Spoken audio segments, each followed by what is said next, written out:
Hello and welcome.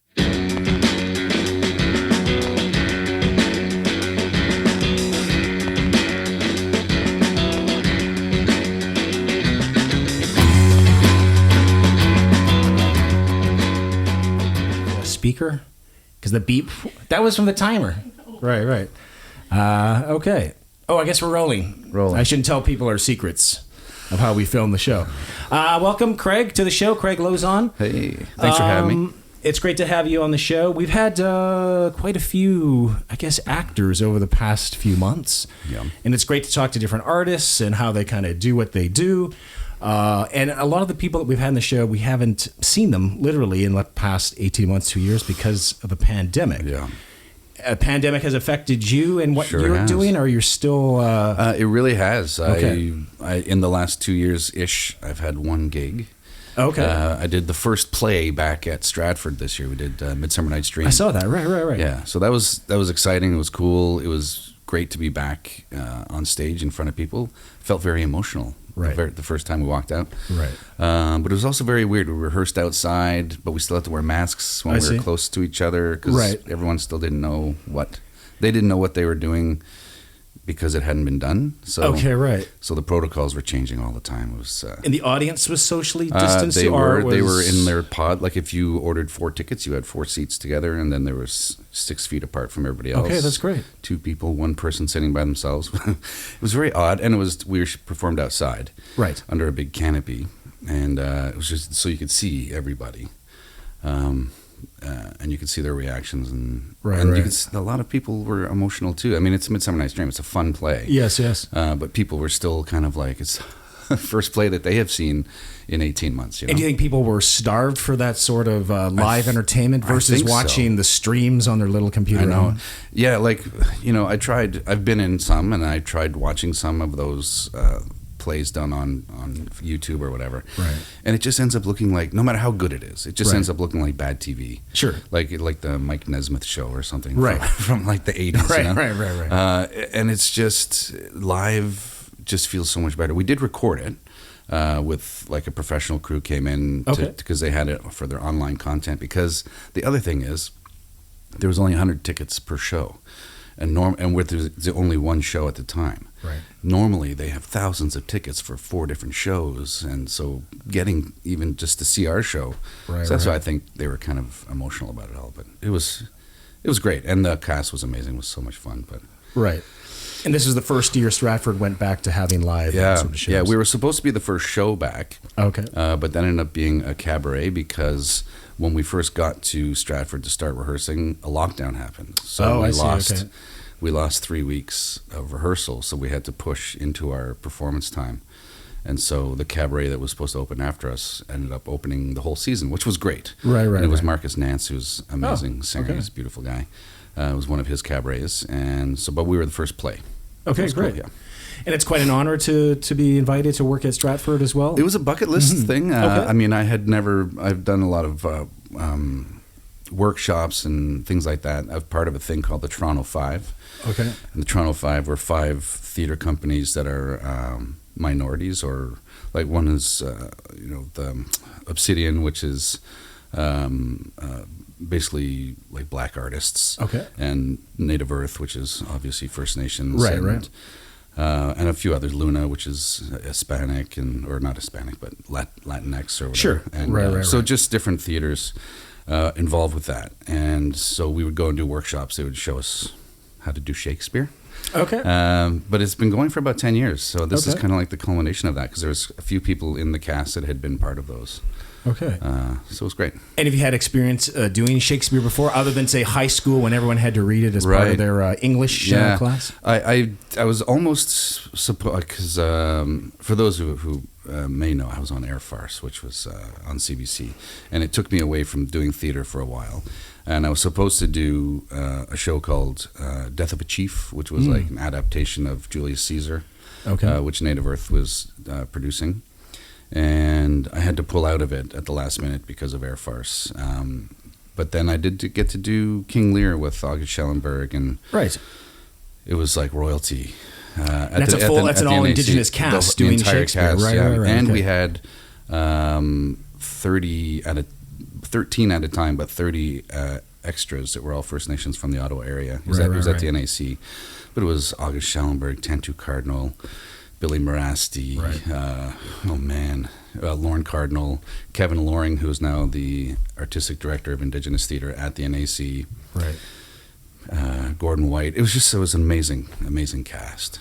Right. And there was a documentary that came out afterwards, after August had passed away. It was called Finding Lear.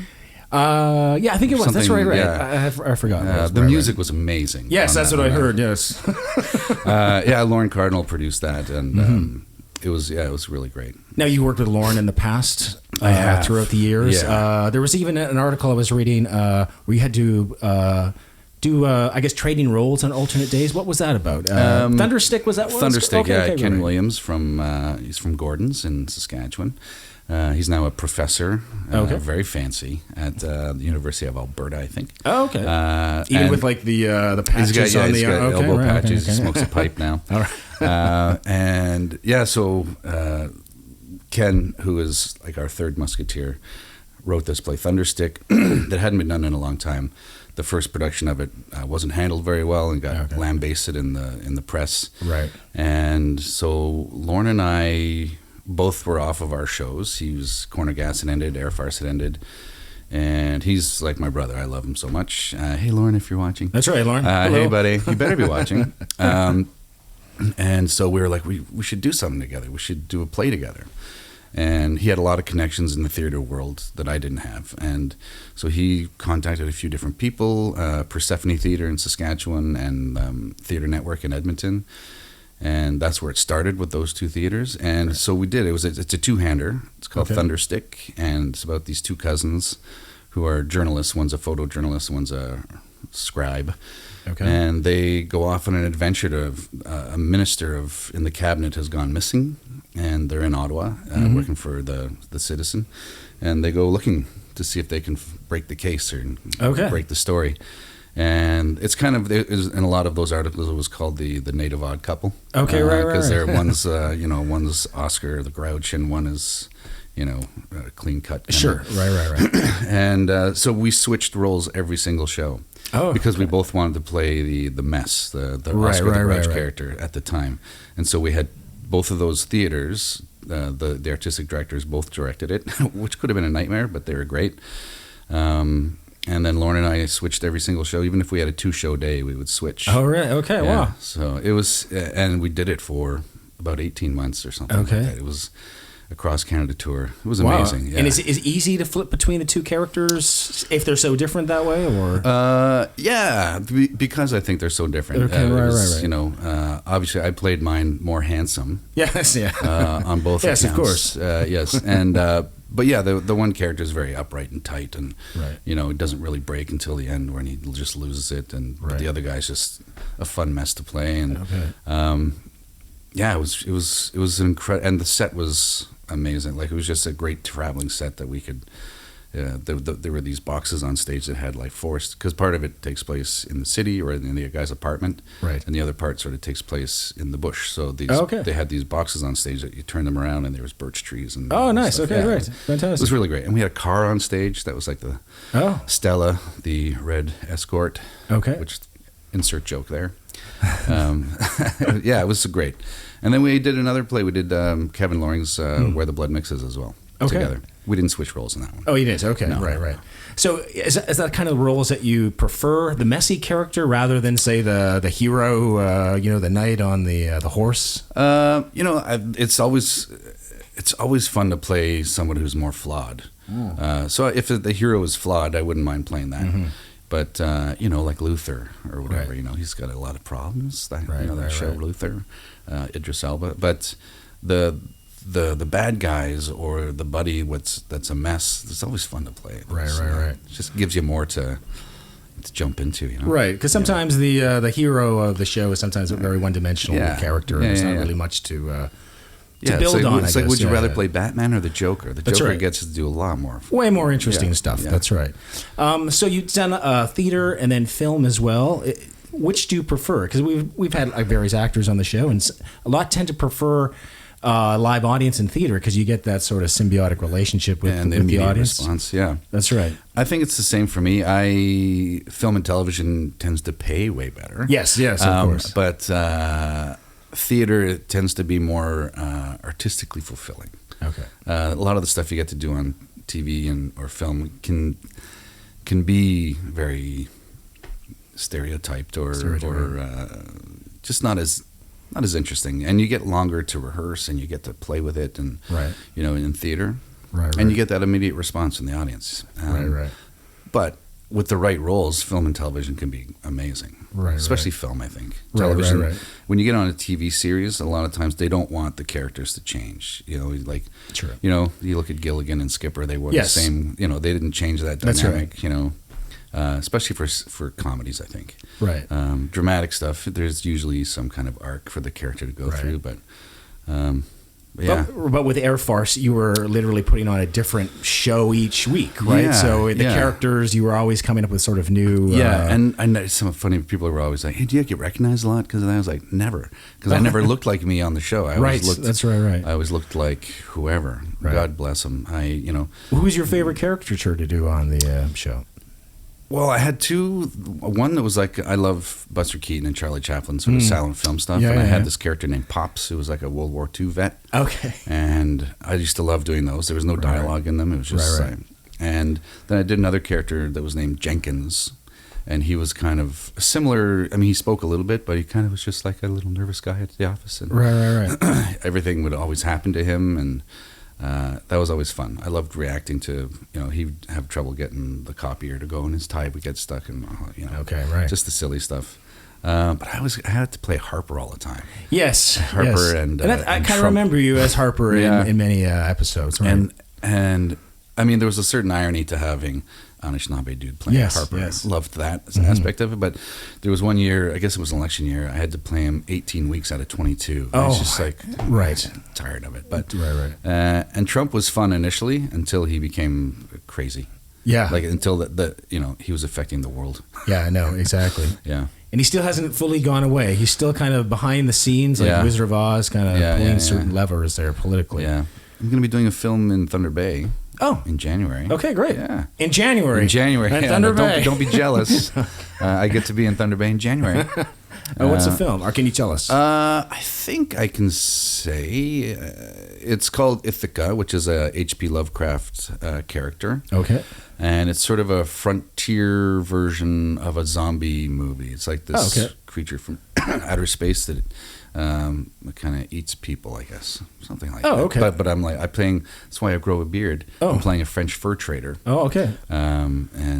So they wanted me to grow my hair and beard because normally I have pretty short hair right now. Right. But the pandemic, I was just like, grow it. That's right. Everyone's going with the pioneer look. This is a year of facial hair. My wife loves it. Oh, okay, great. She doesn't. Oh. And how long do you have time to prepare for a role? Say, we need this sort of look. Can you grow a beard? How long will it take? I mean, luckily the pandemic happened. Right. And I was able to grow it.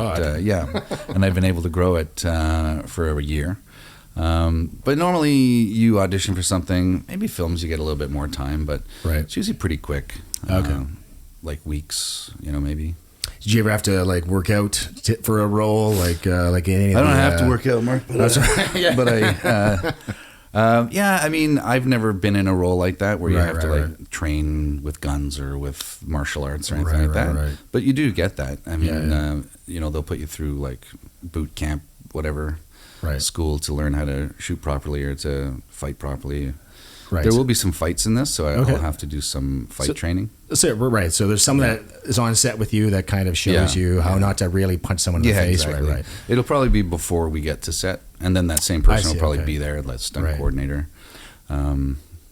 So did you go to school for training for acting, or is this something you learned yourself, or through a mentor, or? Yeah, for me it was doing and mentoring, just working with other people that have been doing it, Lorne.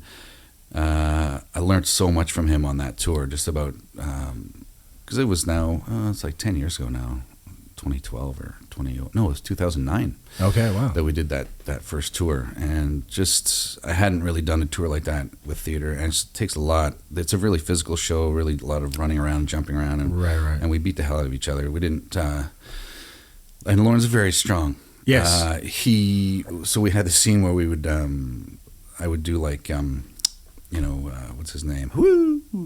The wrestler, Ric Flair. Oh, Ric Flair. Right, we got into this bit of a tussle fight, and he's choking on this overproof rum. And so I slap him in the chest, and I give him the big, chest slaps like Ric Flair would do. And one night I hit him harder than normal, I guess. Okay. So the next night, Lauren never said a word about it, but aimed for about a foot behind me on the first one. Poof! And I went flying onto the hood of the car. Oh. And then he picks me up and he's in my ear. He's like, "That's just payback." I was like, well, okay, I got you.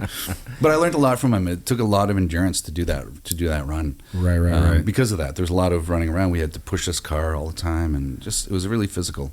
And he just was professional the whole time, and thankfully it could have been a messy tour. Right. Yeah. And now you said you went across Canada on that tour. Yeah. Right. Mostly the west to about Hamilton. We didn't really go to the East Coast. I see. Okay. Yeah.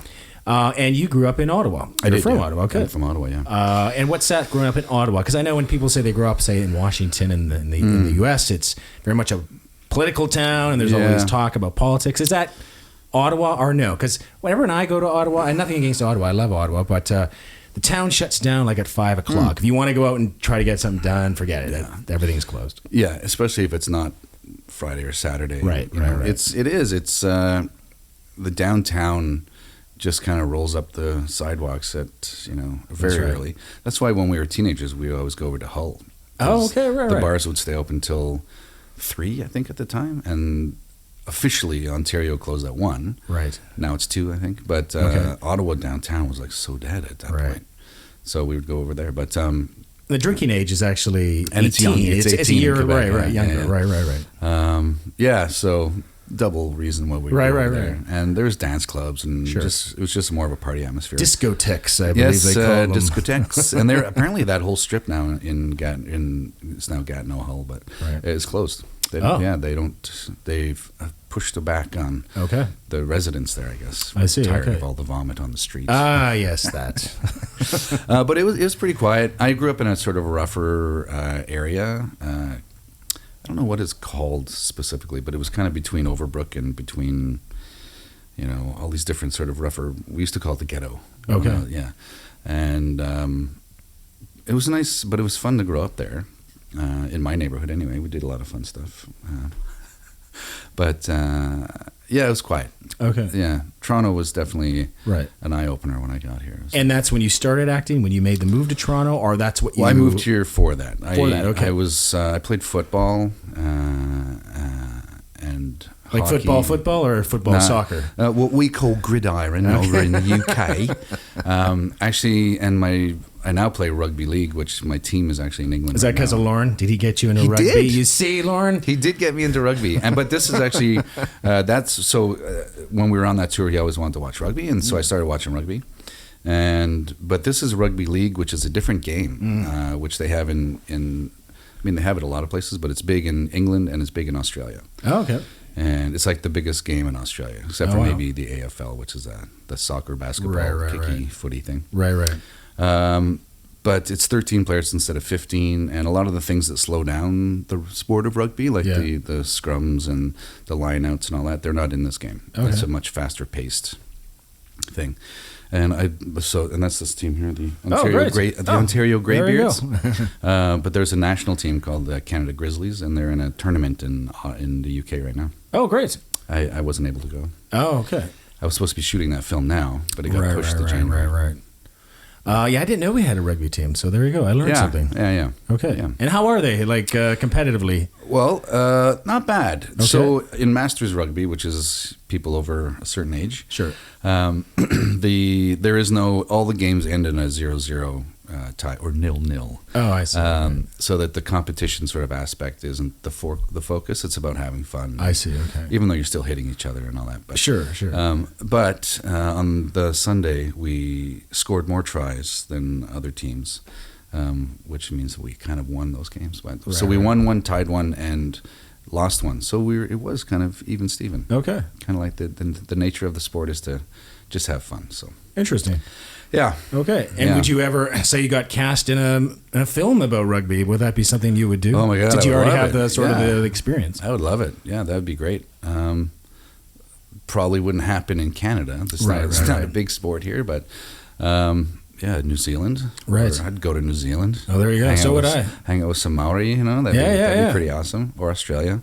They play it in both those places, this rugby league. So that'd be great. Great. Yeah.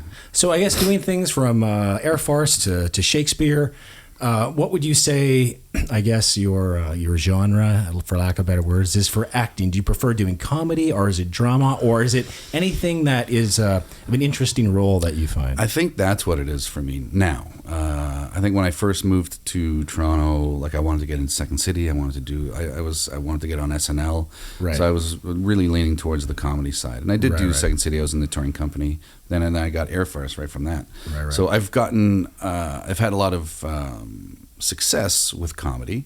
But the theater that I do, for the most part, has not been comedic at all. Right. It's been more on the dramatic side. Right. So, and I really love it. I would love to do more film and television with dramatic roles.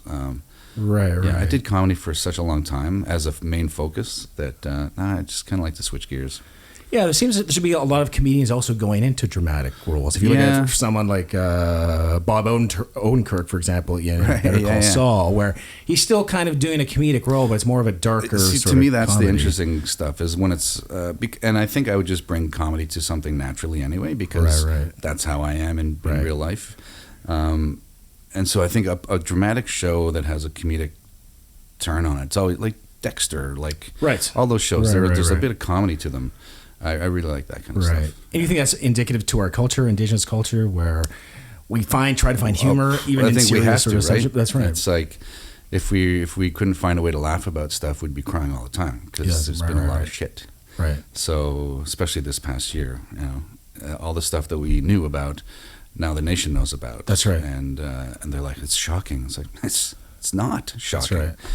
It's stuff that we've been saying for decades, and now they've just realized that it's true. And do you think mainstream Canada is now waking up to all these sort of atrocities and things that happened in the past? And do you think there'll be some sort of,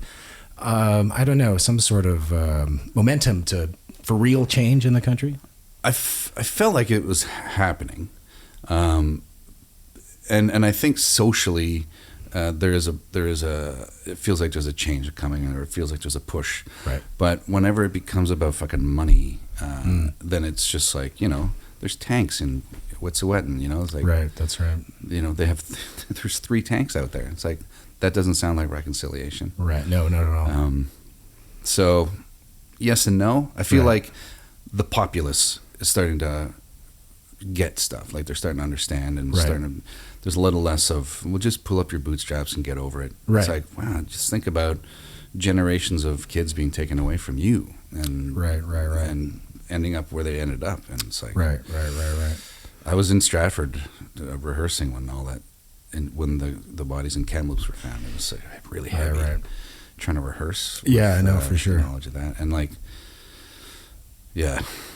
and I knew Kevin Loring, Tara Bagan. Do you know Tara Bagan? Yes, of course. Tara Bagan. Right. Yeah, with Andy Morrow. Andy Morrow. Hello. Yeah. Hey guys, and Darrell Dennis. All 3 of them had a parent that went to that school. Oh, jeez. Okay. All right. Oh, wait, actually, I may have misspoken about Kevin, but that was the school for his community. I see. Right. A lot of people from his community went there, and there was actually one in Lytton too, I think. But now that whole town is gone. So right. So it hits home, It's like when you, people are like, it seems like it was the past for some people, but Lauren went to residential school. Right.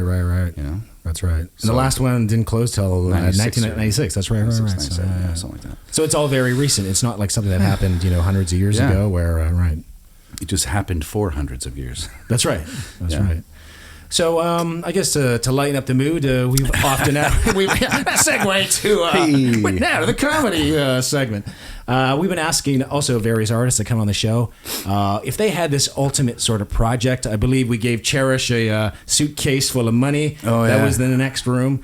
So what if yourself, say you won the Lotto 649, or you had producers that come on and say, okay, we want to invest in you. Do you have a project that you want to do? Well, it's funny you should mention that, Mark. I have a script that I've been trying to get made right now. So okay. I would make that.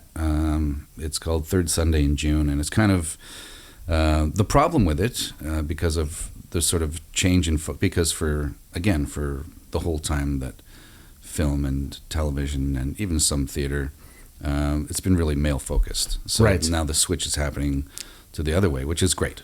But it makes it harder to get other things made. So I'm saying I have a story about it's 3 generations of men. Okay. And it's kind of loosely based on my life growing up. It's like my dad and my oldest brother, who's old enough to be my dad, and myself. Okay. But it's kind of like a fictionalized version of our life and how we interacted and sort of growing up without dads, which is another thing for us. Right. Not everybody, obviously. But, sure. Higher percentage. So it's a story about that. So it's kind of it's a dramatic, heavy thing. So I'm working with a story editor right now to sort of streamline it a bit. And excellent. Okay. Yeah. And that's more of a film, or it'll be a series? This is a film script, but it could be a TV series. Because there's a lot of stuff that I haven't included. Right. Because I don't want it to be a 7-hour movie. That's right. Not Bertolucci. Sure. Right. So yeah, right now it's a film.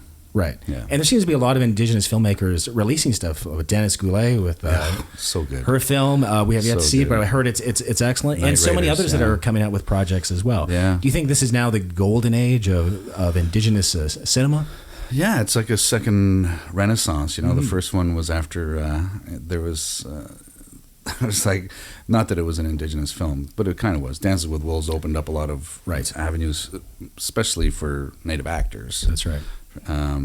But this one is now. This one's even more important because it's the filmmakers are First Nations, are Inuit, and there's some great stuff coming out. It's so great, and a lot of women, which is awesome. Yes. Dennis's film is fantastic. Gail Maurice just shot a film. Jules Kustachin just shot one. Yes, that's right. Right. It's amazing. It's amazing. I'm not in any of those. Okay, and Darlene Ponce from. Oh yes, of course. Right. Julian, you must know Julian. Yes, Julian. Yes. What is it? Pine Needle Theater Studios? Yes, that's right. Correct. Something like that. They're great. She's the film that she did with Tonto, which I can't remember the name. We just watched it. What's it called? Falls Around Her. Thank you. Tonto's first starring role. Oh wow! Okay. Like her career has been this long. Right. It's the first time she's had a lead in a thing, and then all kinds of accolades for it because she's amazing. So great. I love her so much. She was in that King Lear as well. Oh, that's right. Right. And just getting to act with her every day and rehearse with her every day, see her process, and so great. I just felt so much pride for her when that was getting all kinds of great reviews for her. Can't believe, and I couldn't believe that it was her first starring part. It was a great film. We loved it, and I think Pura Fey did the music. She was the musical voice, we'll say about it. Right. So wonderful cast, and I believe it was shot up near where Darlene's from. Yes, is that correct? That's right. Yeah. We just came back from there a couple weeks ago, just to visit, and it seems like. Although this is probably normal in any sort of profession, it takes a while for an artist, or even if you're a lawyer or a plumber, for you to kind of get to that certain height of your career where you're now the starring sort of actor in that particular role. Yeah. Shouldn't have taken that long for her. Sure. No, of course not. But I mean, I turned 50 past couple of years. I know recently you have turned 50 as well. Yeah, I'm in that club. And do you see this now becoming a new sort of age, if you will, for yourself in what you're going to do career-wise? Or are you focusing on different sort of aspects other than career, like family or anything else? Well, it's my boys are kind of grown. It's weird. Like I have a 20-year-old. Yeah, we have a couple too. So Right? It's crazy. You don't look like you could have a 20-year-old. But yeah, I have a 20-year-old and a 15-year-old, and I didn't realize how much gray I had till I grew this beard. Right. And it's lovely. It's a lovely beard. It does look great. I'm honestly jealous. I can't grow facial hair. Well, this is like a year of growing. This is how sad it is. But I usually get like that Keanu kind of. Oh, okay. And then I just shave it because it drives me nuts. It gets itchy. Right. But this one is for the film, so I'm keeping it. But yeah, I've been reading for different stuff. Okay. Because for a long time, I think I looked a certain age. And now I don't. Right. I don't look like the young dad anymore. I look more like the. I think even when I was a little bit younger, I always looked like 36. Okay, right. Until the pandemic. Sure, right. I think that changed for everyone. Now I pretty much look 50. Although I still have no gray in my hair. Not no, but very little gray in my hair. Yeah, which is. One of the few things I can thank my dad for. Okay. Well, good genetics. Yeah. And speaking of genetics, I guess, are your kids interested in picking up the craft of acting, or they want to be investment bankers? I wish. That would be You wish you wanted to be an investment banker? That would be amazing. But one is sort of looking, he wants to get into the, what do they call that? The trades. Okay. I'm like things I never did. Sure, right. He wants to get into trade. He loves working with wood and create. Like, I don't know if you're going to be a cabinet maker or a furniture maker or just, I don't know, building, whatever. But he loves working with his hands and doing stuff like that. So that's great. Because there's not enough people going into those positions. Exactly. Right. And they get paid really well. They do. Unfortunately, my eldest. Not unfortunately, because I think it's a. We'll edit that out. I always, yeah. He knows I'm kidding because I'm so proud of. Like, he's a bassist in a band. Oh, okay. What band? Do you want to give them a plug? Yes, the Sades. Okay. They have a show in Barrie on November 25th. All right. At the Queen's Inn. Okay. Have you played up there? I played in Barrie, but I'm not familiar with the venues. Right. Okay. They're a really great band. They're called the Sades, and they're working on a second EP. Okay. They've done 2 songs on it already. And the drummer from OLP did their drum tracks. Oh, no way. Jeremy. Yeah. Jeremy Tiger. Yeah, right. Okay. Anyway, Wow, that's cool. Yeah, they don't have a drummer right now. One drummer that they had when they started moved to Alberta. And then they've just had people sort of filling in. Okay. They haven't locked one down yet. So the drum tracks that they had done, I think my son might have even done them, because he started as a drummer. Then he moved to bass. Right. He looks like a bassist. Okay. Yeah. He's got the super long hair, and he's skinny as shit. Okay. He's just like, nice. and he does the hair flip. Oh, wow. Okay, he's got great. it all down. But he might have done the scratch track for the drums. Right. The producer was like, we really need Brian Moncars. Do you know him? He's like, no, I don't know. He's produced like Tool and Alice Cooper. Oh, wow. And, like, unbelievable. Oh, okay. He heard them online. He heard their first EP and contacted them. Was like, I'd really want to work with you guys. Wow, that's awesome. Amazing. And so he's like, we need a real driver on these drums just to bring it. They kind of have like a 90s grunge feel to them. Like Silverchair or Our Lady P. Or sure. Stone Temple Pilots, that kind of thing. Gotcha. And the thing is right there right now. You'll put that in, and you can click on it and listen to them right now. Okay, yeah. We'll add that in. That's right. They've got stuff on YouTube. They're on all the like Spotify, all that stuff. Okay, great. The Sades. Their first EP was called Nervous System.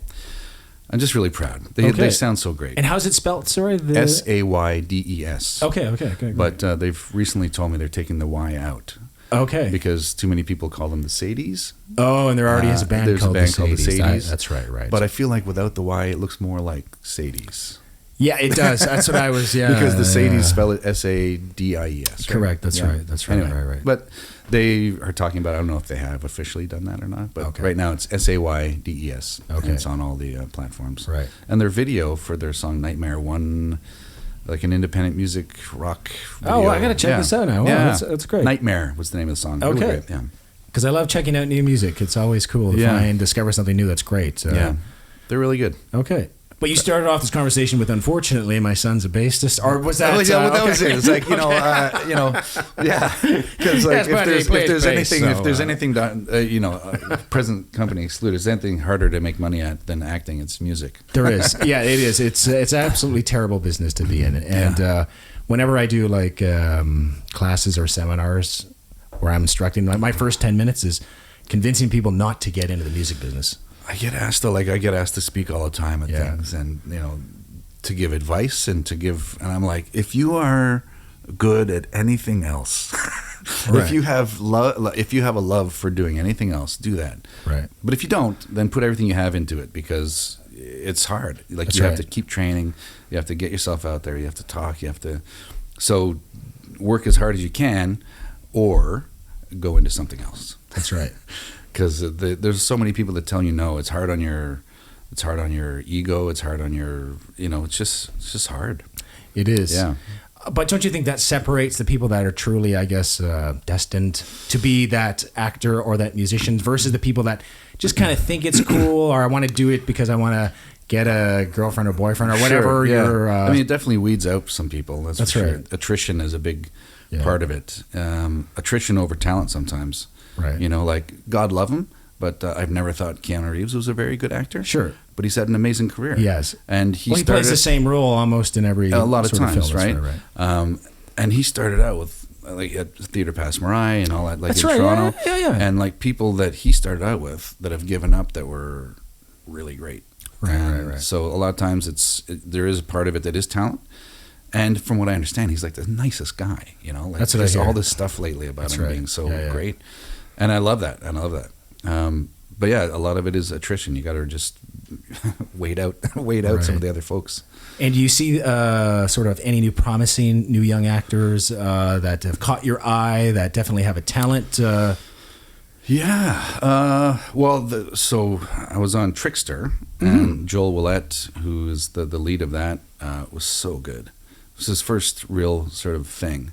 First lead part on anything. He's done some other smaller things. He was in Monkey Beach and stuff. Okay, right. But this was like he was in every scene pretty much, and man, he was so great. Just natural, confident.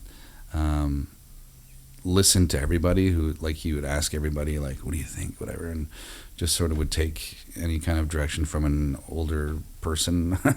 But I think that's the key to becoming better is taking notes, because some people aren't good at taking any notes, right? So and who was, I mean, not that she's new at it, but it feels like it's starting to happen for her right now, and I feel really happy for her too. Is Crystal Lightning? Yes, that's right. Yeah. So many parts that she had before were just like girl this, girl number two, or buddy friend or whatever, and since Trickster, like she's been guest starring on all these American shows. She was just on The Good Doctor, and like getting all kinds of. It's so great. I'm so happy for her, excited for her. And it seems that there's a lot of productions even being shot in Toronto now as well. There's a lot of stuff going on, and there's a lot of. When we were talking earlier about is there a change happening? I feel like there's a lot of, if they aren't Indigenous productions, they're definitely Indigenous forward. Right. Three Pines is happening. There's what's the other one? There's a few films, like there's an Indigenous component to the film I'm doing. Even though, ironically, I'm playing French. Actually, no, it's the character has changed to be more like me. That's right. He's an Indigenous guy who's French. Oh, okay. He was sort of taken away and grew up with French people. And right. It's kind of similar. God, I can't remember the name of it. But there's two television shows being shot that are almost all Indigenous cast. Right. And Jen Podemsky just finished another show. Yes. It's just it's an exciting time. It really is. It really is. Yeah, we were watching. Are you talking about Unsettled? Unsettled, yeah. We've been watching that. It's a great program. Brandon Oakes, who is in everything. Yes. Is another one of my really good friends, and I just once would like to beat him out for a part. Just one time. He's on fire. He's in Digstown. He's on Unsettled. He did Through Black Spruce. Right. He's in Blood Quantum and that's right. Just so many good things. That's right. Yeah, another guy I'm super happy for. And is that part of a combination, of course, because of his talents, and also is it depend like on the agent that you have, or I don't know how it works in the film business? Yeah, I mean, he's not at the, or maybe he is now, but none of us are that I know of are at the point where we're not auditioning. Right. So you're auditioning for these parts, and he's landing them. So it's to his talent. It's right. I mean, every agent. I mean, there's exceptions always, but sure. Your agent pretty much just gets the breakdown and says, you should see this person, and they do. Right. Like, there's rarely an incident where the agent got you the job. Like, they're I see. Okay. I got you this job. It's like you still have to audition. You read with everybody else. And I see. Okay. Yeah, but he's been booking like mad. It's so good. Oh, that's great. Yeah, it's so good. So there's been a lot of actors also mentioning about the sort of the new audition process because of the COVID protocols, where now they have to submit. They're doing it on their phone. Yeah. Is that something that you see happening now moving forward in order to even save costs instead of bringing people in the same room and kind of doing it that way? Yeah, I do. I think that's going to be the way of the future. I don't love it because you're not getting any feedback from if you're doing it wrong, there's no one there to say, actually, can you try it this way? Because that's completely wrong. Right. And then you can try it a different way. You can give them a different take, But right now you're just you're fumbling around in your living room trying to get a ring light or whatever to set up and backdrop. All of a sudden we're expected to be techs, and I'm not. I'm a Luddite. So sending it on my phone, setting it up, and then there's also an expectation now because it's done this way that you have to be off book every single time. And like if you have 3 or 4 auditions, sometimes you have a couple in the same day or whatever. It's like hard to get all those lines into your brain. No, for sure. Where before, like when you go into the room, it's almost a mistake to go in without your pages, because if you go up on a line, you don't have anything to look at, and you'd have to start over, and they get pissed off. And I see, right. The other thing that happens is that before, when you were auditioning, you would be auditioning with, or against, with whatever, 20 other people, maybe 40. Sure. For the same part. Right. And then you'd have a callback, and there'd be like 10 people. Right. And, but now, and the studio or whoever the production would have to rent a casting agency and there was a cost associated with it for that. Right, of course. And so they only want to do a 4-hour block or whatever. Right. So you were only seeing like 20 people for a part, and they do all the parts in one day or whatever it is. Now, because it's online, you could be in Vancouver, you could be in Montreal, you could be on vacation in Hawaii. Sure. And you can still be submitting. So now you're auditioning against 100 other people. Oh, boy. The only cost is having to sit through all of those. I see. And one person could do that, whoever it is. One person, right. So it's harder to get jobs right now. I see, okay. Except for with people like Crystal and... And Brandon, who are booking tons of stuff. But you're against a lot more people. Right. So, yeah. Has there been any other major sort of changes because of COVID now changing the way the industry works? Even if it's just less personnel on sets, or unfortunately, like the tragedy with the shooting in New Mexico, where there are certain safety protocols now not being adhered to. Well, and that was, from what I understand, that one in particular was an unqualified gunsmith or whatever they're called. Right, an armorer, I think. Armorist. Right. That's right.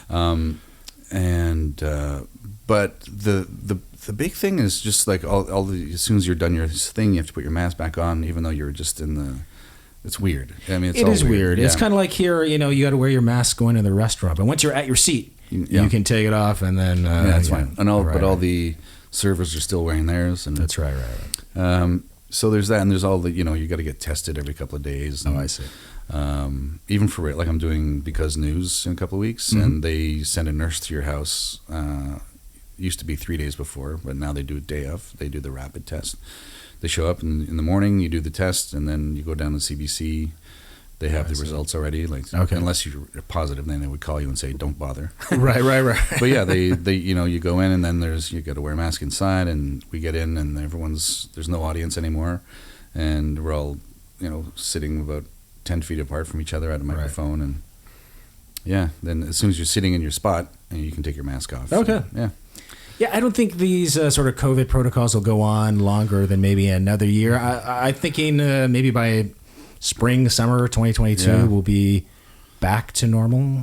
Yeah, I don't know. I feel like I'll probably still wear one on the subway. Oh yeah. Well, look at even just cold and flus went down from people wearing masks and social washing their hands all and the washing time. their hands.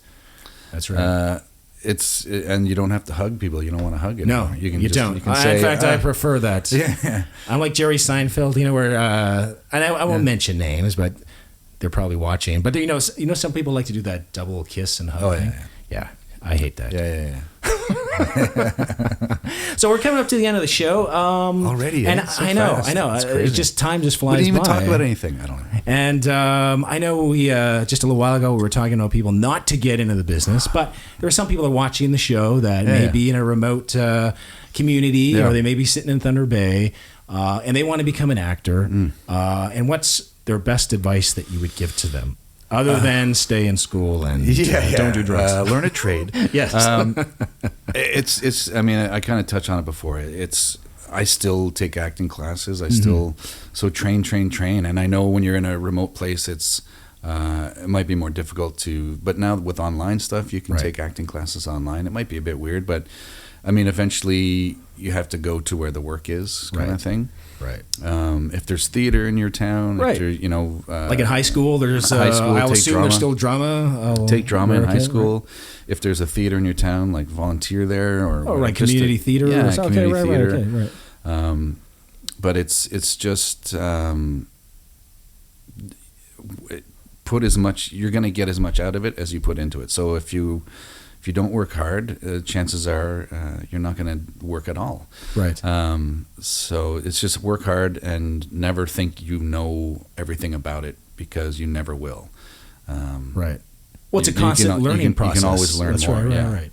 And it's kind of a boring plateau to get to if you get to that position where you think you know it all. Yeah. Well, that's the dangerous place. That is the dangerous place. People are usually assholes. That's right. But if you always feel like you never quite know enough about it, that's probably the good spot. And always be like I am always nervous before I get a nervous stomach. I can't eat a certain amount of time beforehand because I get a nervous bum, and I have to make room for character. Right. It's just read everything you can. Watch. I mean, and it sounds silly or whatever, but watch movies, watch TV shows, watch the kind of things that you want to do. Just to see how people do stuff. I mean, a lot of people start off doing sort of, impersonations of, not that you're trying to do their voice or whatever, but you act like they act. Right. But eventually you'll find your own voice in it.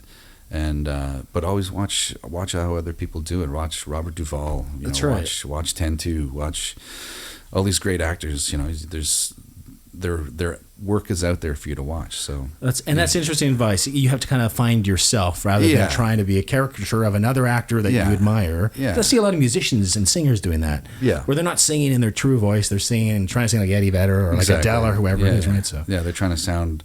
They like that sound. That's right. But once you find your own voice, that's usually when it becomes more in your own body. And, right. And for acting, it's like you got to be present. So if you're trying to be like somebody else, you're not being present, and it comes across as disingenuous too. I mean, a lot of people can see that as well. Right.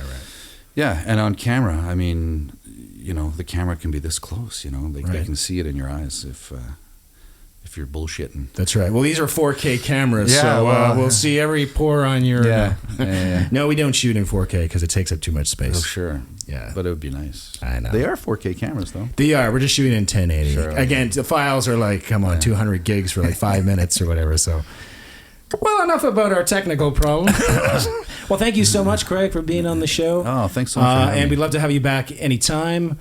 Also in the future, we kind of like to do, whenever there's like a film festival, we want to kind of do like a roundtable discussion with some other actors and directors as well. So I would love that. If you're in for that, we'll have you back on. Absolutely. And thank you so much for watching, and we'll be back again in the near future. Thank you.